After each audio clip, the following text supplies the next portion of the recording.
Welcome back, guys, and this is part 2 of a 3-part series. And so in this part we'll be using MSFS and we'll be entering our sim brief flight plan that we created in our part 1 video. So I think this will be a fun video and there will be a lot of learning and happy flying. So let's go. So let's now click on world map and let's choose our plane. So it will be A320 and I'm using fly-by-wire mod. This is a standard version, not a developer or experimental one. So standard version, we want to look at our weight and balance because here we'll be so let's first finalize our departure and the arrival airport. So as you know already, these will be EDDS, the Frankfurt, Germany, and EGLL, which will be Heathrow International Airport. And what this does is, the circle shows the fuel range that the plane can fly, the circle around. So that shows we have enough fuel available with us, and we can increase or decrease the quantity.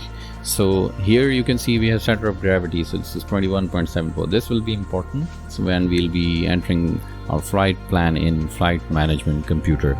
So just make a note of this. And the fuel is displayed, you can use the gallon units or the pounds, and it will display us accordingly. So here we don't have any settings like zero fuel weight or things like that. These are only provided to us by SimBrief, and this is we are given the total or max takeoff weight of the plane, which includes the weight of passengers, of the flight crew, of the fuel. So fuel weight is around 21,000 pounds. So with that, let's have set the time of our day. I like early morning. In this case, I want to be bright and shiny, sun shining upon our heads when we are planning our flight. So, and another thing, most important one, if you want to do a cold and dark start, don't start from the runway. You need to choose a gate or parking ramp. So set a gate which is nearest to the runway that you're gonna take off. So let's click on fly.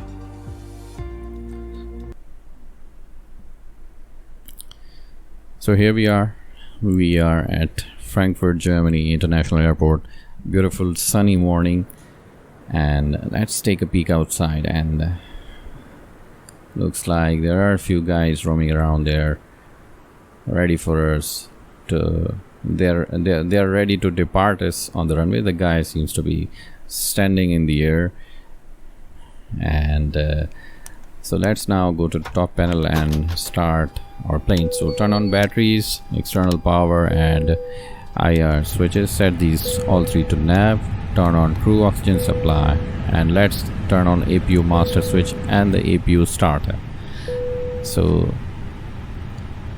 these are pretty much the things that you need to turn on in the top panel, and these will turn on our displays. Let's adjust the brightness. So recent changes have introduced the percentage of the brightness that you can see. So I think I find it quite easy. Earlier I used to struggle with is it bright enough, how much should it be? But now it works quite well. So let's turn on brightness of both upper and lower E cams, and for our co-pilot too. He or she needs to be able to see his or her displays as well. So you can see IR is in alignment, and APU is starting up. And meanwhile, what we can do, let's turn on the fly pad.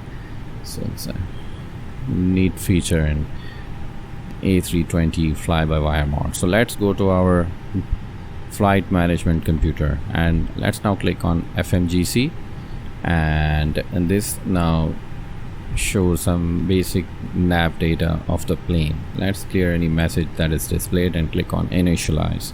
Now you can see from and to are already populated because we chose them inside MSFS. So that's fine. Let's choose a flight number. You can choose any, it doesn't really matter. So just click on that and the field becomes populated. Now cost index is shown as 5 in the flight plan. I'm quite worried about that. I'm not sure exactly. So what I've seen, 30 number works quite well, so I'm gonna go with the cost index of 30. And for our cruise altitude, the same brief flight plan has taken it as 340, which is 34,000 feet, so we'll stick to that. And let's enter 34,000 in full, not 340 because it won't accept it. You can see it as the fields populated. And you can see the temperature is -50, which isn't exactly true. This is not Antarctica, so we'll take care of that later on. So let's now, for now, just leave the temperature there. So with those fields populated, what we can do now is we can move to our next page, and here we can see we have 0 fuel weight and 0 fuel weight center of gravity. So you see 0 fuel weight is estimated, is given as 60,000, which is 60.1. So let's enter 60.1 as a 0 fuel weight.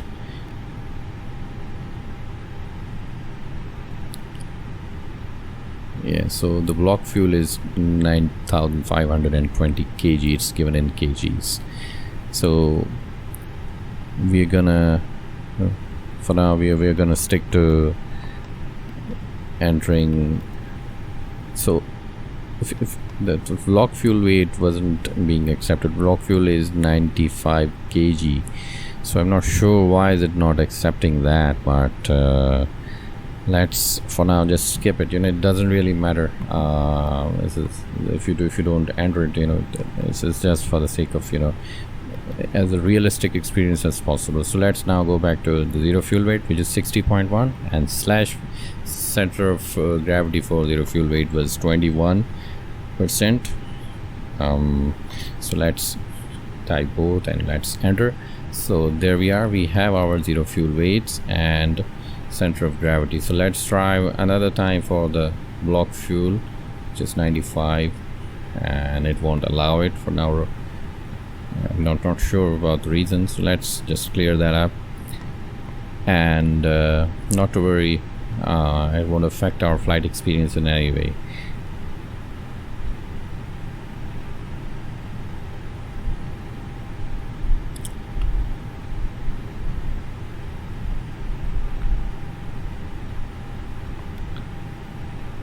Alright, so now let's go to flight plan, and in flight plan what we need to do is, let me pull out the same brief flight plan. So let's go to page 2, and you see the routing option here.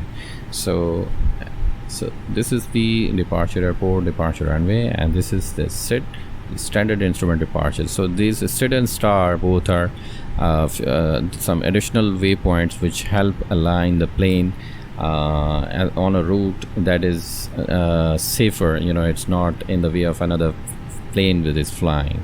So apart from these, we have waypoints and airways. Airways, as I explained to you earlier, those are the numbers, and where there are only alphabets, those are the waypoints. So we'll be using waypoints only, and that will lead to a flight plan which will be absolutely fine. So let's now start entering our flight plan.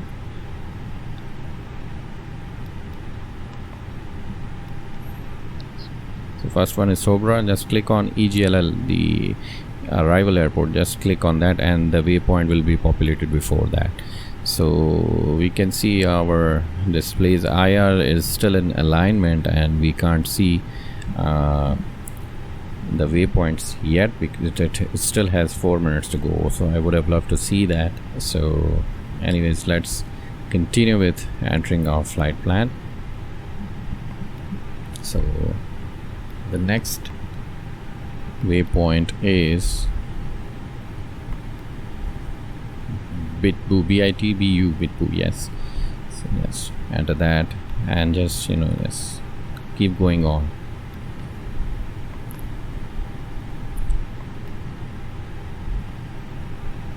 So Demol is the next point. next waypoint, and let's scroll down a bit and make some room so that we can see.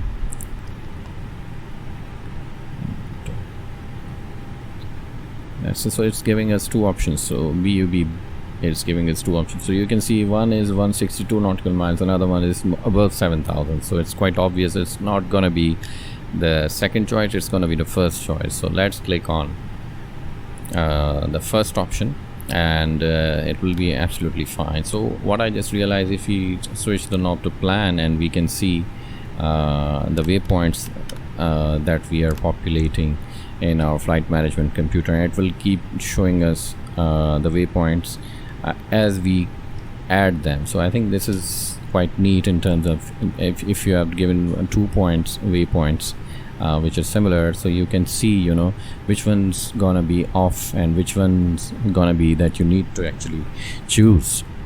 So let's now enter our next waypoint. So it's gonna be Logan, and this is giving us 4 options. So one is 283, 376, 4,000. So it's not going to be 4,000. So we will be choosing the closer one. So see, it's aligning close to our arrival airport. So that's totally fine. The first option was a neat choice. So let's insert that, and our flight plan is populated. Seems to be doing quite well.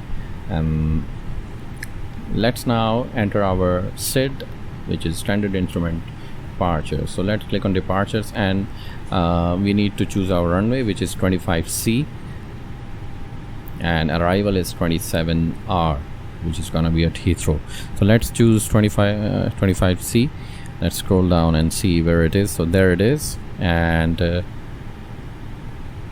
the SID is SOBRA 5P. SOBRA 5P. So let's see what SID we are given. It's never exact is the case that you find the exact numbers except in exceptional cases. So we choose the most compatible option. So it seems to be there. So only A is missing, but it seems fine. So SOBR 5P. So let's choose that, and there is no transition. So let's click on insert.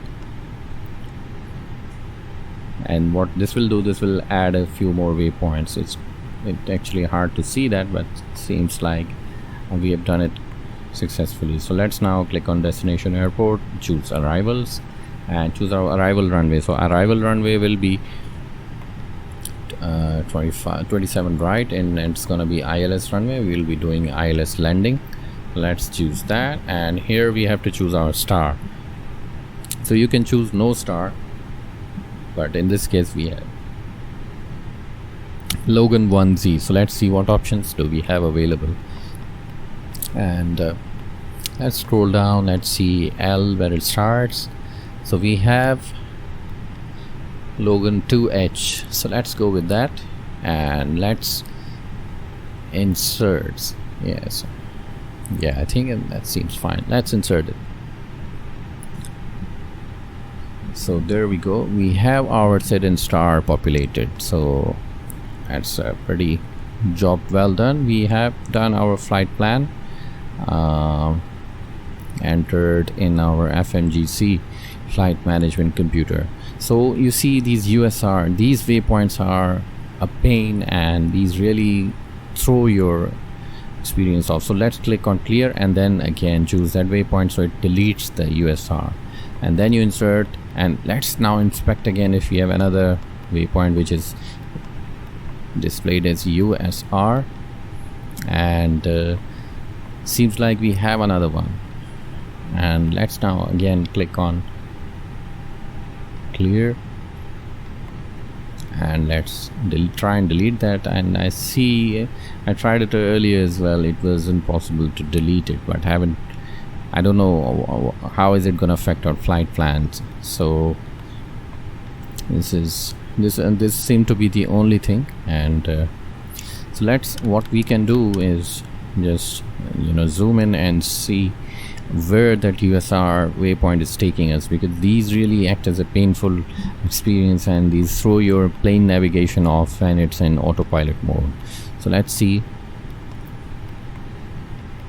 Seems to be doing well, and that's the only thing. So the USR is throwing the plane off on the left, which is quite close to the airport, and I don't think it's gonna be a major problem. So let's let it be there. What will happen, you know, if we turn on approach mode, it might skip this waypoint altogether. So let's just leave it there. We are unable to delete it anyways. So now we need to take care of the barometric pressure of our plane, which will help determine our pressure, cabin pressure, as well as, you know, the altitude level of our plane. So for that, the fly-by-wire has a neat option to get the weather information, which again provides it with the barometric pressure related information. So let's now click on MCDU menu. Yeah, I'm just trying and checking what is left to be entered. So we have to come to the performance initialization. So let's now go to MCDU and choose second option, ATSU, and select on AOC menu, and here select weather request, and it will request information for both the airports, and then click on send. Now we'll have to wait for a message which will say message received on the upper ECAM display. Should take up more seconds. Yeah, there we go, we have the message.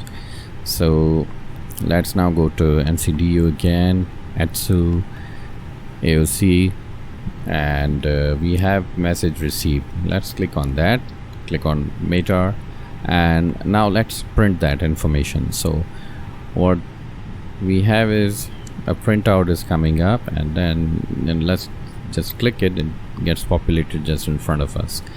So you see we have this temperature related information for both the airports, which is 18 degrees, and the Q, which is 1016.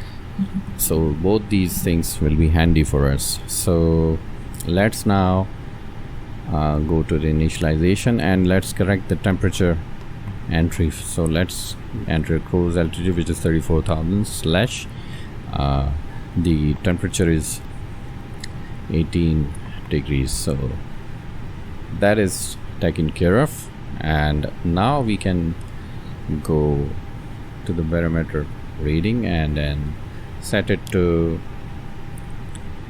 the Pascal units, QNH, and then we can enter 1016.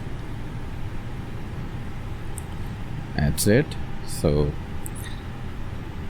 with that done, there is only one thing left. We need to set the performance, and we need to set the flaps, and we'll be taking off with flaps 1.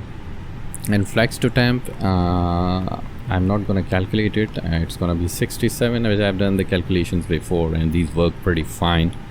And for the speeds, just click twice on for V1 rotate and V2, and these will be auto populated.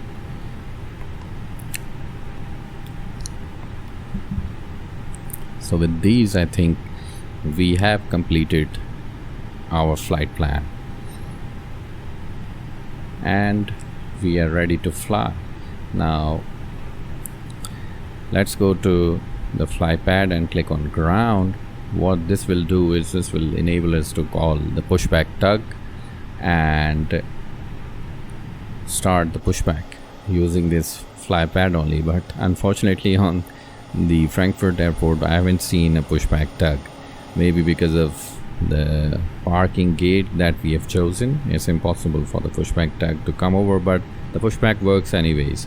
So we have external power available. Our APU is running, so I'm gonna maximize these displays on my second monitor, and these are related to the autopilot, the AI assistance, and the VFR map.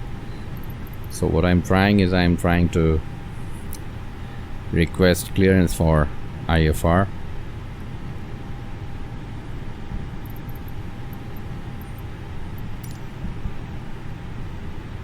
Might take a couple of seconds.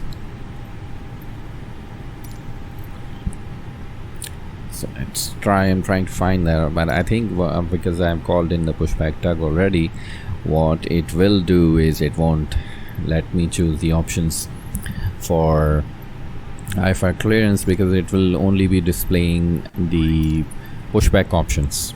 So what I need to do, I need to go back to the fly pad, just doing my final checks.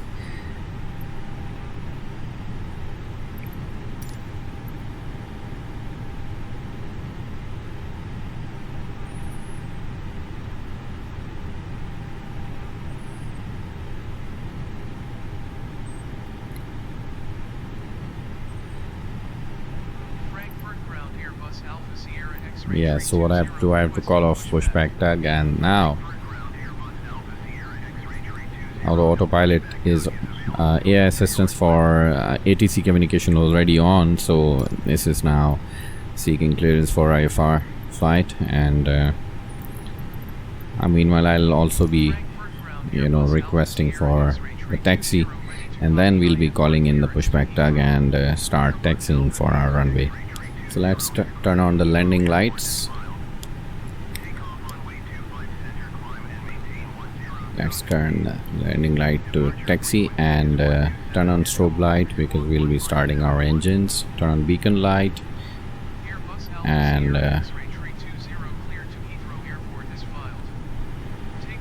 yeah, so let's turn on the seat belts and the no smoking sign as well.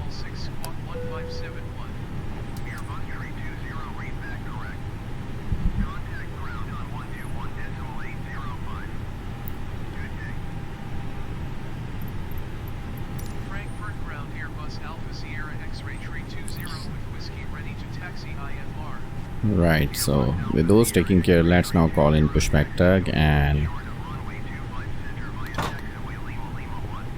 external power. There's no need because APU is already available. So let's turn on APU bleed and turn on fuel pumps.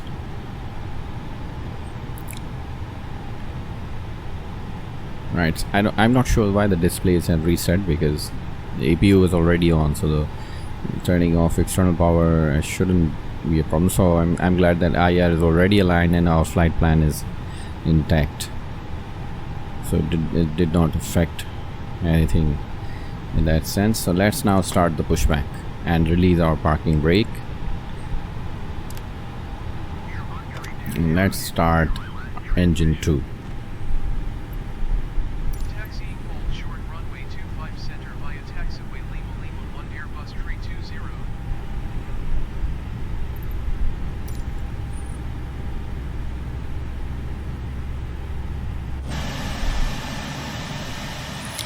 Let's take a look outside. We need to turn right.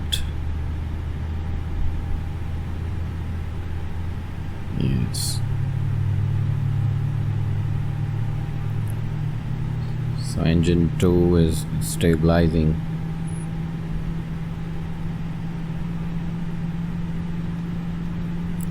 Let's turn our cruise altitude, our climb altitude, which was 10,000 as instructed by ATC earlier. So let's go straight, and I think we need to stop the pushback, call off the pushback tug, which actually does not exist, and let's engage parking brakes and we'll take a look at engine 2's status, and it seems to have stabilized. Yes, so let's now start engine 1.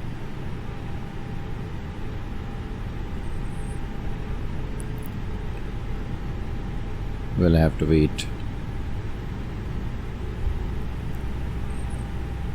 until the engine 1 starts.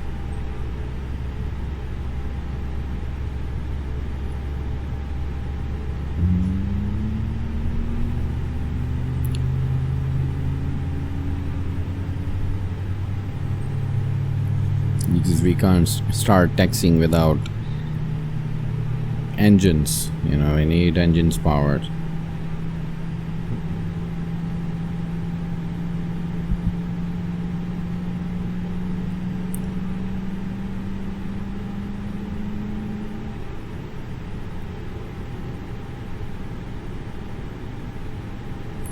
So I think engine 1 is nearly stabilized. Yeah.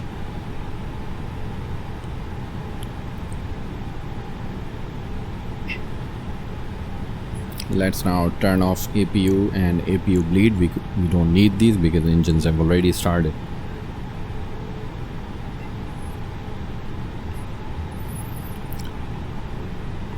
Let's release parking brake and start taxiing. Time to fly.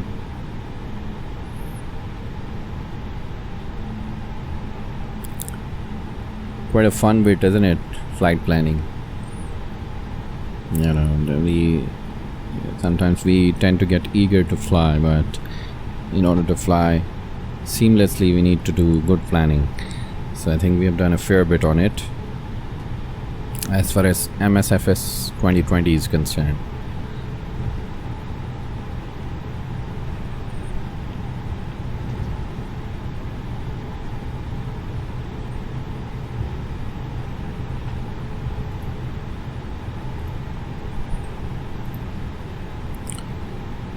The problem is if you click on your second monitor, you lose control. Your controls no longer work for the first monitor, which is basically displaying MSFS 2020. So hence a little off track.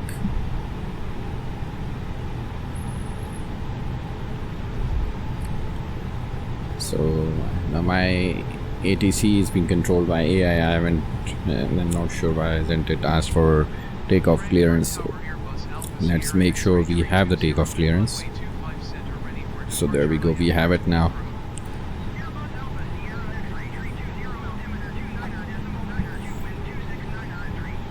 Let's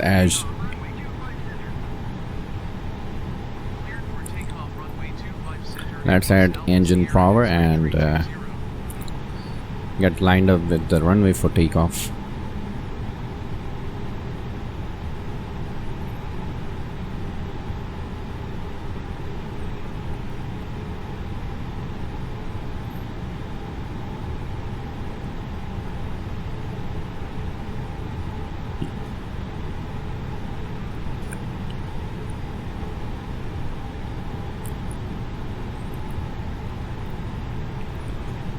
So let's now stop and engage parking brake and make final preparations for takeoff.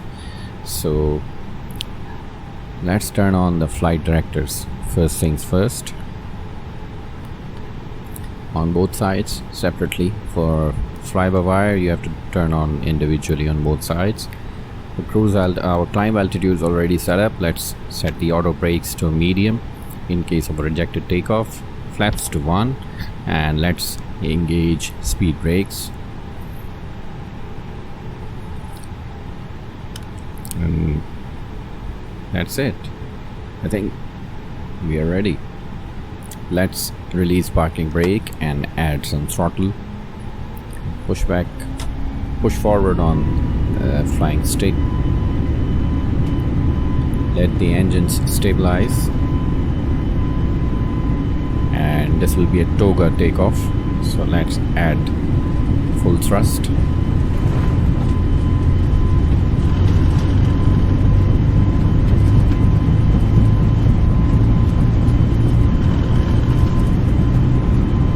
V1, rotate, positive rate, gear up.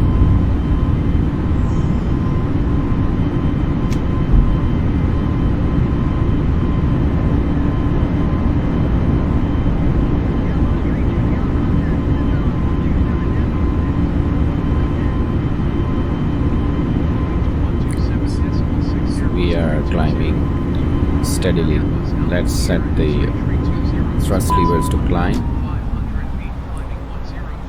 Auto thruster is already kicked in. Let's turn on autopilot 1. So that's it, guys.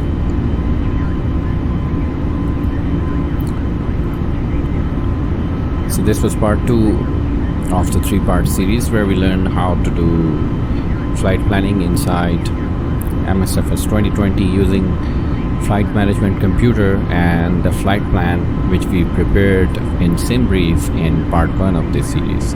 So let me know what you think of this, and if you have any questions, comments or suggestions, do let me know in the comment section below. And do like this video, do subscribe to my channel, and see you in the third part of this video series. Bye bye.